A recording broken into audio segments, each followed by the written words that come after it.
우리 인생이 마음대로 된다고 생각하시는 분은 아마 이 중에 한 분도 계시지 않을 겁니다. 특히 시간과 세월이라는 모진 것을 겪으신 분들께서는 정말 마음대로 뜻대로 되지 않는다라는 걸 누구보다 잘 알고 계실 겁니다. 저처럼 조금 어린 사람들이 여전히 마음대로 해보겠다고 하나님 앞에서 티격태격 하는 것이죠. 신앙이라는 것은 이렇게 오랜 시간과 세월 속에서 빚어지는 마치 하나의 우주인 것 같습니다. 그저 단순히 우리가 내 신앙이 좋다, 좋지 못하다, 내 신앙이 성장했다, 아직은 성장하지 못했다, 이렇게만 쉽게 판단하거나 판명 짓는 것이 아니라 오랜 세월과 또한 시간을 통해 우리가 형성되는 하나의 산물인 것 같습니다. 우리가 처음 신앙을 가졌을 때 하나님께서 우리에게 무엇을 명하시든 또한 무엇을 말씀하시든 네, 알겠습니다. 하나님께서 말씀하시는 대로 내가 따라가겠습니다 하는 그런 마음들이 우리 가운데 참 많이 있었습니다. 그래서 예전엔 못 모르고 수련회나 그런 집회 가운데서 선교사나 목회자로 서원할 사람 일어나라라고 하면 많은 사람들이 또한 일어나고 하나님 앞에 본인의 마음을 드렸습니다. 그런데 어느 정도 시간이 지나고 나니 신앙 안에서 자기 나름대로의 생각이 가지게 되는 거죠. 쉽게 말하면 눈에 씌었던 콩깍지가 벗겨지는 것 같고 마치 정신 차리는 것 같은 그런 느낌이 드는 겁니다. 우리의 말은 신앙을 이야기를 하고 있고 또한 하나님에 관한 이야기를 나누고는 있지만 실제로 우리의 마음속에 일어나는 것들은 내가 내 원대로 내 마음대로 해보고 싶은 것들이 훨씬 더 많이 있었습니다. 내 마음대로 내 뜻대로 해보는 것이죠. 그 와중에 내가 간절히 원하는데 원하는 대로 되지 않는다면 하나님께 대해 우리가 불평과 불만이 쏟아져 나오게 됩니다. 우리가 시간이 지날 때 계속해서 하나님과 이런 관계 속에서 지내게 되는 것 같습니다. 여기서 어느 정도 시간이 더 지나게 되면 크게 두 부류의 사람을 발견하게 됩니다. 하나는 자신의 주관이 뚜렷해서 하나님보다 자신의 성격과 성향, 성품이 그 위에 있는 것이죠. 내가 해왔던 것들이 여전히 남아 있습니다. 그렇다고 해서 신앙이 없는 것이 아닙니다. 물론 이 모든 것들은 신앙 안에서 이루어지고 있습니다. 또 다른 부류는 깎이고 깎여서 자기 자신은 거의 사라져 없는 것처럼 보이기도 합니다. 이 두 가지 가운데 무엇이 정답이다 쉽게라고 말을 할 수는 없겠지만 분명한 것 한 가지는 있습니다. 이 신앙이란 것은 내 뜻을 하나님께 관철시키는 것에서부터 하나님의 뜻을 내 인생에 관철시키는 것으로 바뀌는 그 과정이라는 것입니다. 오랜 시간이 걸립니다. 어쩌면 우리에게 있어서 평생 해야 할 일인지도 모르겠습니다. 내가 가진 생각을 변화시켜서 하나님이 우리에게 바라시는 것을 인생 가운데 적용하는 것, 그것을 두고 성경은 무엇이라고 말하냐면 순종이라고 말을 하고 있습니다. 즉 우리의 신앙은 알고 보면 하나님의 그 말씀 가운데 순종으로 가는 과정을 신앙이라고 말할 수가 있는 것이죠. 순종을 말하는 앞에서 강단에서 제가 말씀을 드리고는 있지만 여전히 저는 부족합니다. 순종을 하기 위해서 사실 오늘도 계속해서 치열하게 노력을 해야만 합니다. 왜냐하면 저 또한 순종의 신앙의 여정이 완성된 사람이 아니라 여전히 오랜 세월 동안 계속해서 신앙의 여정, 순종의 길을 걸어가야만 하기 때문입니다. 우리가 계속해서 예레미야서를 살펴보고 있는데요. 예레미야가 참 좋은 이유는 순종하지 못하는, 그래서 때로는 넘어지는 모습을 보여주고 있어서 참 좋습니다. 완벽하지 않은 것 같습니다.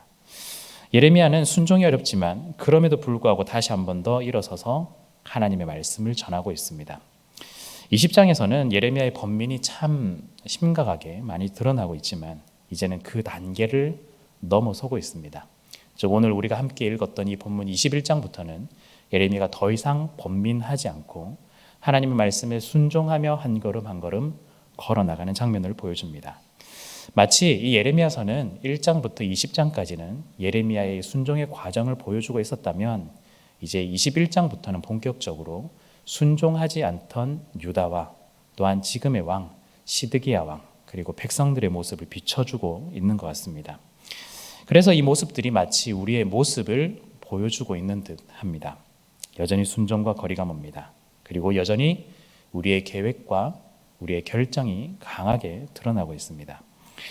성도 여러분, 오늘 시드기야를 특별히 잠시 한 번 더 살펴보고 또한 이 10장 말씀을 통해서 우리에게 주는 교훈을 받을 텐데, 특히 순종에 관한 말씀을 나눌 텐데요. 이 말씀을 들으시면서 나는 과연 하나님 앞에서 이 말씀에 따라가는 순종의 사람인지, 그리고 내가 생각하는 이 순종이 어디까지인지, 나는 어디까지 한계선을 긋고 여기까지는 순종해야 되고 여기서부터는 못하겠다라고 생각하고 있는 것은 아닌지 한번 고민해 보시면서 이 말씀 속으로 들어가시면 좋겠습니다. 오늘 본문에 등장하는 이 시드기야는 유다의 마지막 왕입니다.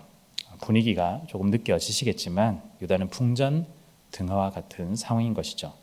즉 바벨론이 쳐들어와서 예루살렘을 포위하고 있습니다. 시드기야는 예레미야에게 사람을 보내어 하나님의 뜻을 구합니다. 하나님께서 예루살렘에게 기적을 행하시면 지금 자기를 둘러싸고 있는 이 바벨론이 떠날 거다라고 말하고 있는 것이죠. 시드기야는 예레미야에게 오늘뿐만 아니라 사실은 2번 더, 총 3번 과정을 통해서 하나님의 뜻을 구하고 있습니다. 이렇게 하나님께 기도를 하고 간구를 하고 하나님의 뜻을 찾는 것을 보면 우리가 하나님을 잘 섬기는 왕 같아 보이지만 사실은 성경은 이렇게 평가하고 있습니다. 하나님이 보시기에 악을 행한 왕, 하나님이 보시기 위해 악을 행한 악한 왕이라고 표현하고 있습니다.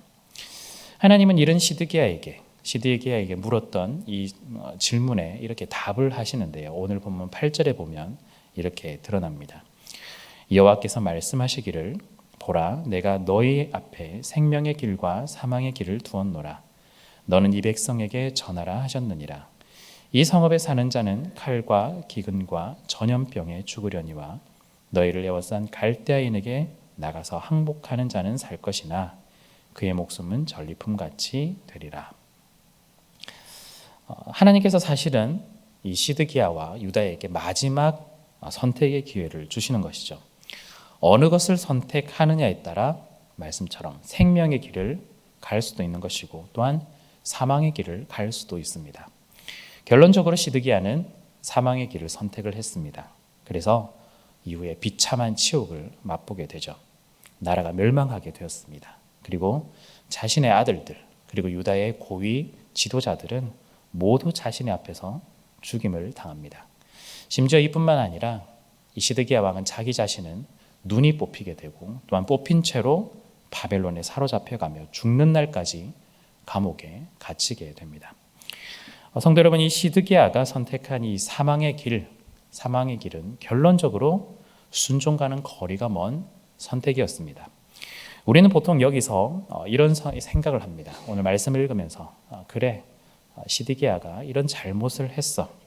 시드기야가 이렇게 생명의 길이 아니라 사망의 길을 선택했어 하면서 이제 앞으로 우리는 생명의 길을 선택해야 되겠다라고 말씀을 듣고 다짐을 하고 또한 예배당을 나서게 됩니다. 그런데 문제는 우리가 이 선언을 하고 예배당을 나선 이후로부터 우리가 생명의 길을 선택하고 있느냐?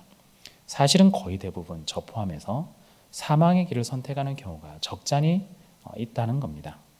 즉 순종과 거리가 먼 선택을 하게 됩니다. 왜 그럴까요?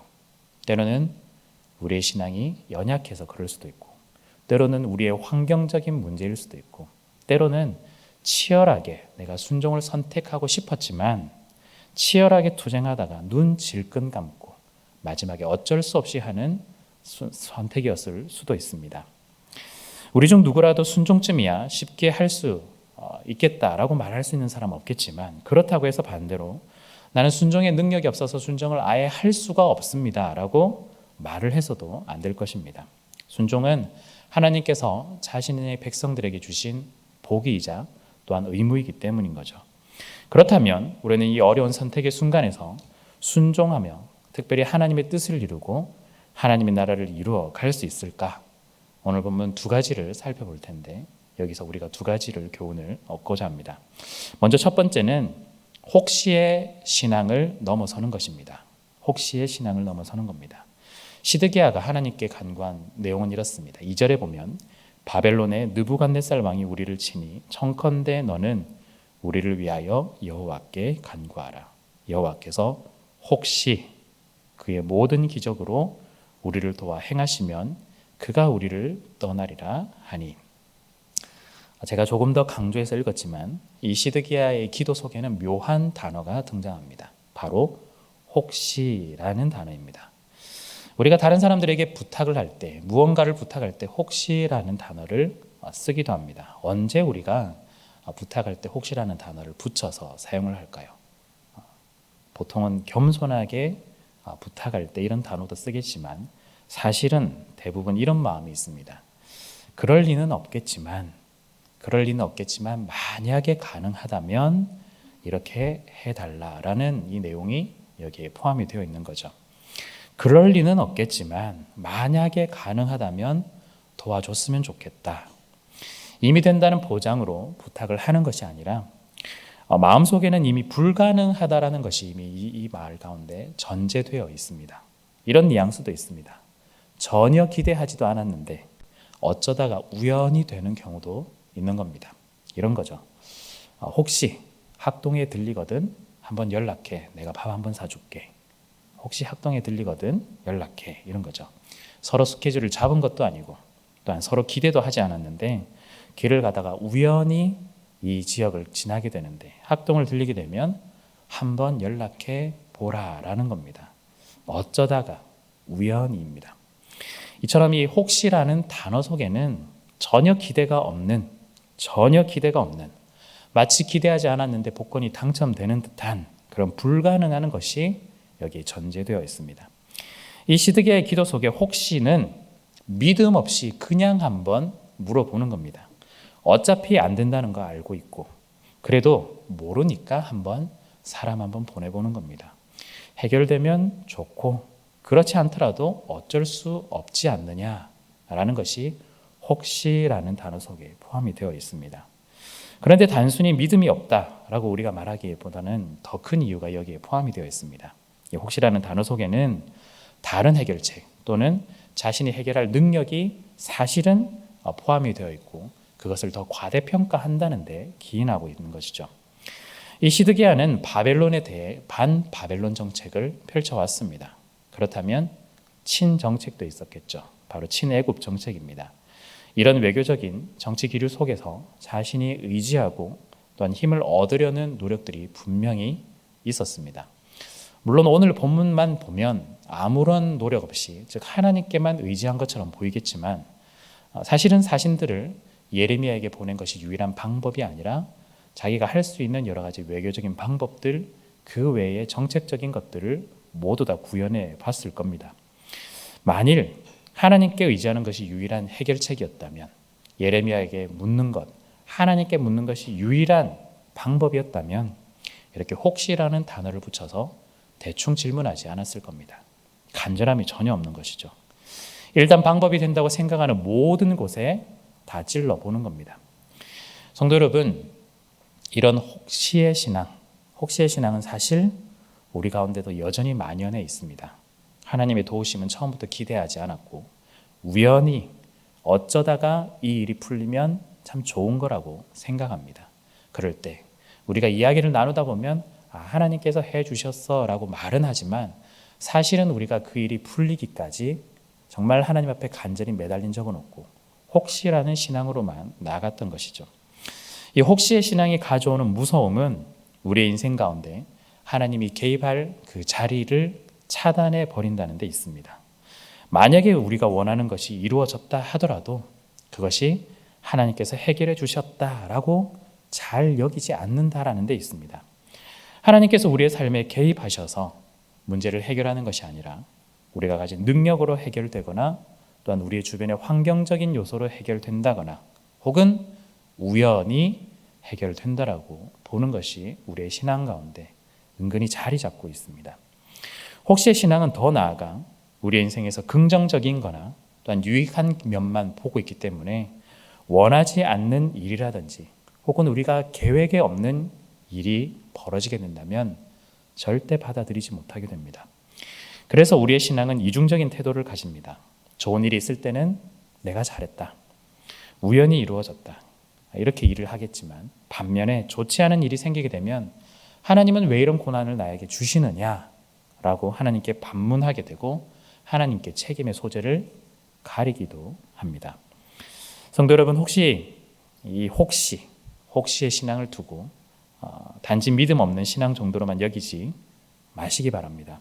믿음이 없으니 단지 믿음으로 확신을 가지고 강구해야 된다. 이거 아닙니다. 사실은 하나님이 우리의 인생 가운데 개입할 자리를 차단해버리고 더 크고 중요한 문제를 야기한다는 것을 우리가 기억을 해야만 합니다. 모든 문제를 우리가 세상의 방식과 관점대로 바라보고 판단하기 때문에 하나님이 들어와서는 안 된다라는 것이 우리 가운데 있는 것이죠.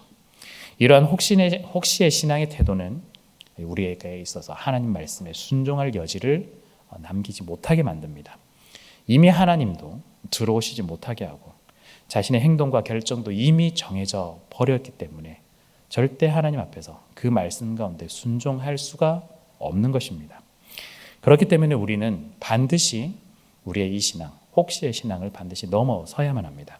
하나님께서 내 인생에 찾아오셔서 내 인생을 건드리시고 주장하시고 이끄시기 위해 내 인생 자리 가운데 하나님의 자리를 내어드려야만 합니다. 순종의 자리로 나아가기 위해서는 혹시의 신앙을 넘어서야만 합니다. 혹시의 신앙을 넘어서 여러분의 인생 가운데 하나님이 찾아오시고 특별히 그 자리 가운데 하나님께서 말씀하실 때 순종의 걸음을 걸으시기를 간절히 바랍니다. 성도 여러분, 이제 우리는 이 혹시의 신앙을 넘어서 더 중요한 것을 사실은 받아들여야 될 때가 왔습니다. 이것이 두 번째인데요. 하나님께서 우리의 인생에 개입하시고 특별히 우리의 중요한 자리를 내어드린다라는 건 우리에게 있어서 어떠한 과정이 일어나든 또한 어떠한 결과가 펼쳐지든 간에 우리가 받아들여야 한다라는 점입니다. 즉 우리에게 있어서 하나님의 뜻이 무엇인지 아는 것보다 우리가 하나님의 그 말씀에 순종하는 것이 훨씬 더 중요하다는 것을 말씀드리는 겁니다. 즉 우리가 단지 아는 것과 순종하는 것은 천지 차이입니다. 오늘 8절과 9절에는 하나님의 뜻, 어떻게 앞으로 이 일들이 이루어질 것인지 하나님의 뜻이 아주 선명하고 분명하게 기록되어 있습니다. 생명의 길과 사망의 길이 있는데 생명의 길은 어떻게 하면 이루어지느냐? 바로 바벨론에게 항복하면 생명의 길을 따라가게 될 것이고 바벨론에게 항복하지 않고 저항하면서 이 성에 머무르게 된다면 그것이 바로 사망의 길로 가는 것이다라고 하나님께서 자신의 뜻을 분명하게 보여주고 있습니다. 그렇기 때문에 우리가 이 본문을 보실 때 그냥 읽지 마시고 여러분께서 시드기야 왕이 되셔서 내가 시드기야 왕이라면 어떠한 결정을 했을까라고 질문해 보시면서 한번 판단해 보시고 결정해 보시면 좋겠습니다. 여러분이 이제 아주 중요한 결정을 해야 하는 왕입니다. 나라가 멸망할 수도 있습니다. 바벨론의 이 침공이 언제까지 이루어질지도 모릅니다. 그래서 우리는 예레미야를 통해 하나님의 뜻이 무엇인지 지금 물어보고 있습니다. 감사하게도 하나님께서 답을 해주십니다. 그런데 그 답을 듣고 나니, 즉 생명의 길과 사망의 길에 대한 답을 듣고 나니 영 마음에 들지 않습니다. 찝찝합니다. 어떻게든 나는 왕으로서 바벨론을 물리치고 이 예루살렘 성을 지켜야만 하는데 하나님의 대답은 예루살렘 성을 버리고 이 백성들을 데리고 항복하라라는 것이 하나님의 뜻이다라는 것이죠. 여러분 같으면 어떤 결정을 하시겠습니까? 왕으로서 많은 고민이 될 겁니다. 항복하지 않고 죽으면 죽겠다라며 싸우는 것이 정말 진정한 왕의 의무가 아닐까? 더 많은 해결책들이 있으니 다른 나라들에게 외교적인 도움을 요청하면 어떨까? 만약에 정말 항복한다면 내가 정말 바벨론에 가서 살아남을 수가 있을까? 그리고 이 나라는 어떻게 될까? 그래도 내가 왕인데 이름도 권력도 나름 그래도 명예가 있는데 항복하라니 없어 보이게 항복할 수가 없을 것 같다. 여러 가지 생각들이 교차하며 들 겁니다. 여러분 어떤 결정하시겠습니까? 사실 우리는 지금까지 마치 제3자 입장으로 이렇게 성경을 읽었기 때문에 이 시드기야가 제대로 결정하지 못하는 것, 즉 생명의 길을 선택하지 못하고 사망의 길을 자주 선택하는 것을 보고 답답하다라고 여길 수도 있습니다. 그러나 이 이야기를 우리의 삶 가운데 대입해 보면 사실은 쉬운 결정이 아닙니다. 만약에 성도님들 가운데 나 자신 가운데 직장이나 사업터에서 하나님께서 음성을 들려주시고 특별히 오늘 이 시드기야처럼 하나님의 뜻을 아주 선명하게 우리에게 말씀하신다면 그것이 우리가 이 직장을 만약에 그만두는 것이라면, 사업을 접는 것이라면 우리가 쉽게 결정할 수가 있을까라는 것입니다. 심지어 멋있게 그만두는 것도 아닙니다. 어느 정도 성공해서 잘 자리 잡기 위해서 마무리 짓는 것도 아닙니다. 시드기야가 치욕적으로 바벨론 앞에 무릎을 꿇고 불쌍히 여겨달라고 한 것처럼 무릎을 꿇듯 치욕적인 포기를 해야 한다면 여러분은 쉽게 결정하실 수 있겠습니까? 저라면 저도 절대 장담할 수가 없습니다. 저도 잘 못할 겁니다. 그렇다면 우리가 애시당초 못하기 때문에 못한다고 선을 그어야만 할까? 그렇지 않다라는 걸 오늘 본문이 이야기를 하고 있는 겁니다. 하나님께서 우리에게 무엇을 알려주시기 위해 왜 본문 가운데 이런 이야기들을 담겨두셨을까요? 그냥 단지 시드기야가 신앙이 좋다, 좋지 못하다 이걸 말씀하시기 위해서일까? 그렇지 않다라는 겁니다. 예레미야서의 이 전체 기조는 하나님 말고 다른 것들, 다른 신들을 의뢰하고 섬겼던 것들을 다 버리고 오로지 하나님만을 다시 선택하고 하나님만을 바라보는 것이 예레미야서의 전체 기조입니다. 그것을 한 단어로 표현한다면 처음에 말씀드렸던 순종입니다. 말씀에 순종하지 않은 이 유다 역사를 예레미야 선지자를 통해서 우리 가운데 보여주고 있는 것이죠. 순종은 내가 원하는 것에 오케이 하는 것이 순종이 아닙니다. 순종은 보이는 것을 걸어가는 것이 순종이 아닙니다. 순종은 내가 원하지 않는 길이지만 걸어가는 것이 순종입니다. 순종은 나에게 보이지 않는 길이지만 걸어가는 것이 순종입니다. 그렇기 때문에 때로는 우리가 보이지 않는 길, 원하지 않는 그 길이 사실은 치욕적이고 무릎을 꿇어야만 하는 그런 순간이라 할지라도 말씀을 따라서 무릎을 꿇는 것이 바로 순종이다라는 것입니다. 그래야 오늘 말씀처럼 무릎을 꿇고 치욕을 당한다 할지라도 생명의 길에서 생명을 전리품으로 얻을 수 있기 때문입니다. 성도 여러분, 순종이 우리를 이렇게 가혹하게 계속해서 해나갈까요? 아닙니다. 순종은 우리의 인생에 주어진 문제와 상황 가운데 우리의 자신을 그곳 가운데 문제와 상황 속에 계속해서 두지 말고 오로지 하나님께만 두라라는 신호를 순종 가운데 담겨 있습니다. 시드기야가 순종하지 않았던 단 한 가지, 사실은 하나님께서 주셨던 이 말씀보다 자신의 상황과 문제가 더 눈에 들어왔기 때문입니다. 우리의 눈과 마음에 무엇을 담느냐가 이 순종의 길에서 중요한 결정을 합니다. 우리의 문제와 상황을 계속해서 묵상해 나가면 그 문제 속에 빠져서 우리가 헤어나올 수가 없습니다. 우리는 그 문제를 나와서 우리를 인도하시는 하나님을 반드시 바라봐야만 한다는 것이죠. 하나님께서 내 인생에 오셔서 우리를 만지시지만 우리가 그것을 거부하고 또한 여전히 내 문제 속에 사로잡히게 된다면 우리에게 있어서 말씀에 따라가는 순종은 불가능하게 됩니다.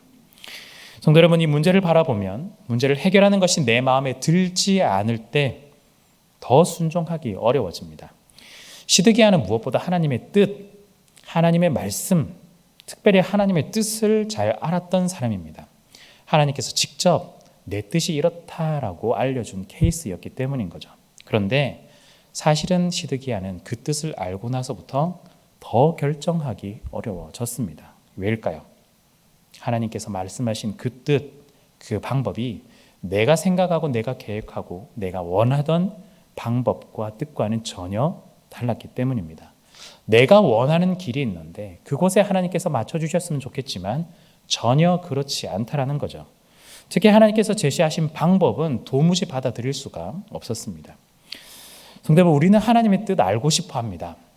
하나님의 뜻을 알고 싶어 합니다. 그래서 하나님의 뜻에 관련된 설교를 듣기도 하고 또한 강의를 듣기도 하며 또한 호기심을 가지거나 또한 책을 읽고 또한 여러 가지 조언들을 계속해서 얻고 싶어 합니다.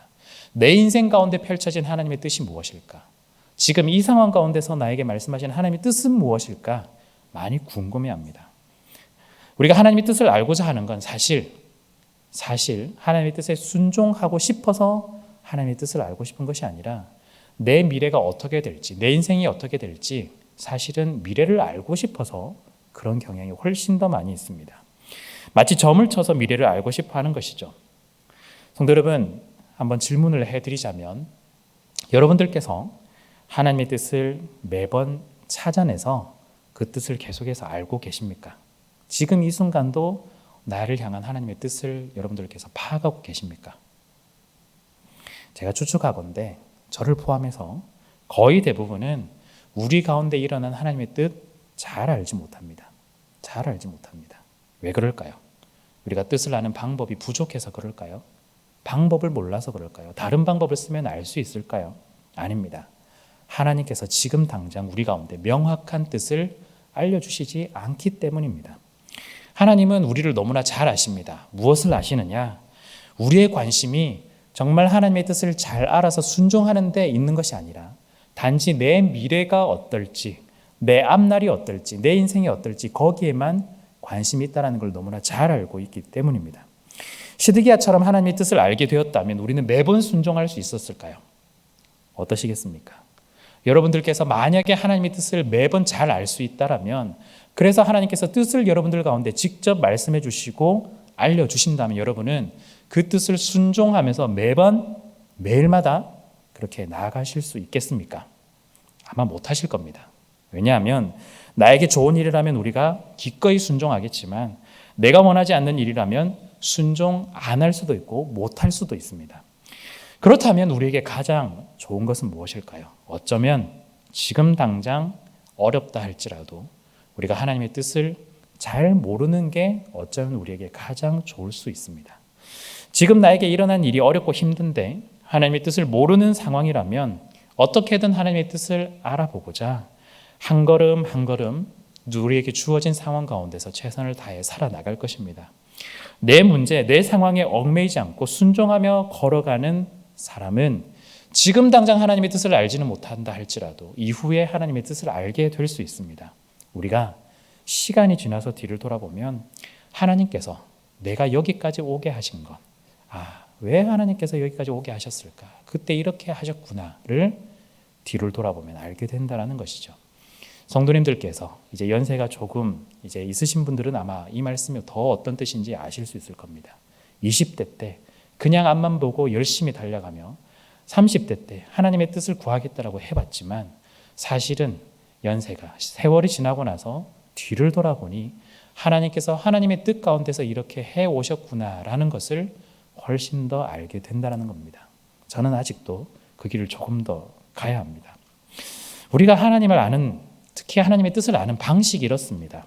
아마도 하나님께서 지금 당장 우리에게 뜻을 보여주지 않는 건 우리를 너무나 사랑해서일 겁니다. 너무나 사랑해서. 지금 뜻을 보여준다면 하나님의 뜻을 거스르고 뜻을 따라가지 않을 것이 뻔하기 때문에 아직은 모른다 하지만 한 걸음 한 걸음 더 나아가다 보면 하나님의 뜻에 그 자리에 서 있는 우리를 발견할 수 있도록 하나님께서 우리를 사랑하셔서 그렇게 하실 겁니다. 우리가 하나님의 말씀에 순종하면서 나아가야 하는데 모르고 걸어온 이 길이 알고 보면 이후에 순종하는 그 길이 될지도 모릅니다. 처음에 알았더라면 우리는 순종의 길을 가지 못했을 겁니다. 성경의 인물들도 그렇습니다. 아브라함은 자신이 어디로 가야 할지 잘 모르는 상황 가운데서 자신이 살던 곳을 떠났습니다. 어디인지 알면 갔을까요? 못했을 겁니다. 출애굽한 백성들 처음엔 가나안 땅에 들어간다고 분명하게 이 케이스는 뜻을 알았습니다. 오늘 시드기야와 같은 케이스인 거죠. 그래서 정탐꾼을 보냅니다. 정탐꾼을 보냈는데 어떻게 되었을까요? 하나님의 뜻을 너무나 선명하게 알고 있는 이 사람들은 오히려 펄쩍 뛰었습니다. 정탐꾼을 보내었더니 12명 중에 10명이 반대를 했습니다. 오히려 하나님의 뜻은 우리를 죽이는 것이 아니냐라고 반문하는 것이죠. 결과적으로 40년을 광야에서 지내야만 했습니다. 어쩌면 뒤집어서 생각해 보면 차라리 모르고 갔었더라면 차라리 모르고 가나안 땅까지는 가지 않았을까라는 생각이 듭니다. 차라리 모르고 가나안 땅에 갔으면 벌써 갔을 텐데 하나님의 인도하심, 하나님의 뜻을 알고 나서는 도저히 나는 갈 수가 없다라며 거부했던 사람들이 이 출애굽한 사람들이었습니다. 성도 여러분, 하나님은 우리가 상황과 문제, 특히 하나님의 뜻이 무엇일까 하며 아는 것에 관심을 가지고 멈춰서지 않기를 원합니다. 물론 우리가 하나님의 뜻을 알아가는 과정 너무나 중요하고 또한 뜻을 알고 행하는 것 중요합니다. 그런데 하나님께서는 우리가 단지 뜻을 알아가는 것, 거기서만 멈춰서는 것이 아니라 우리에게 주어진 그날 가운데 주어진 말씀 가운데 순종하는 것을 하나님께서 사실은 원하신다라는 겁니다. 그것이 생명의 길입니다.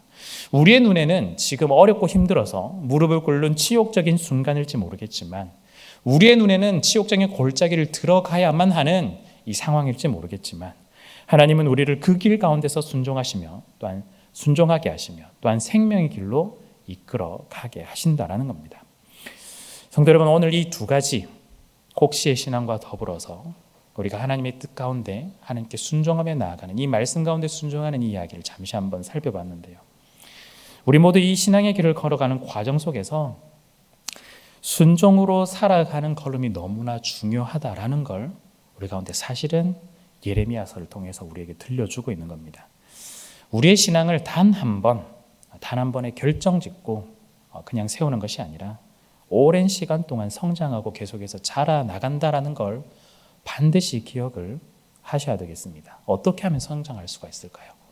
우리에게 지금 오늘 이 시간 주어진 이 말씀, 내일이 어떻게 되든 그것이 중요한 것이 아니라 지금 나에게 주어진 이 말씀에 순종하며 살아갈 때 이후 우리가 뒤를 돌아보면 하나님의 뜻 가운데 서 있는 것을 발견할 수 있다는 겁니다. 지금 당장 하나님의 말씀대로 살아내지 못한다 할지라도, 때로는 우리가 쓰러지고 넘어진다 할지라도 하나님께서는 우리를 이끌어 가실 겁니다.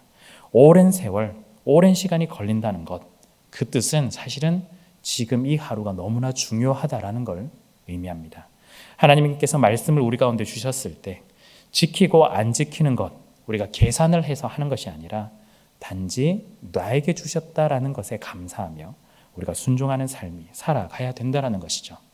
오늘 하루하루를 쌓아 나가시기 바랍니다. 때로는 실수하고 넘어질 수도 있습니다. 때로는 불순종할 수도 있습니다.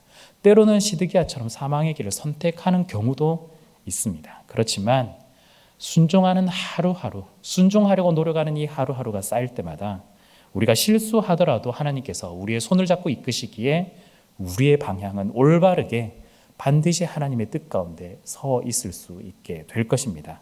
특히 지금 이 순간 나에게 주어진 여러 가지 어려운 문제들, 어려운 상황들을 겪고 계신 이 성도님들께서 아마 계실 것입니다. 우리는 이 문제에 집중하게 되고 문제에 빠지게 되는데, 문제를 보지 마시고 다시 한 번 더 오직 하나님만 바라보시고 신뢰하시기 바랍니다.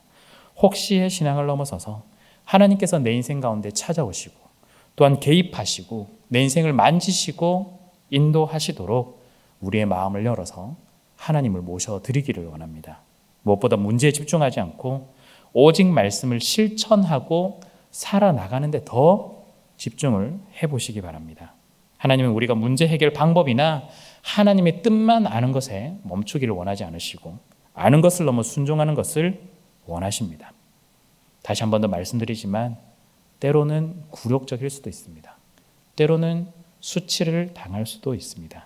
그럼에도 불구하고 지금 나에게 주어진 이 말씀 가운데 한 걸음씩 한 걸음씩 순종해 보시기 바랍니다.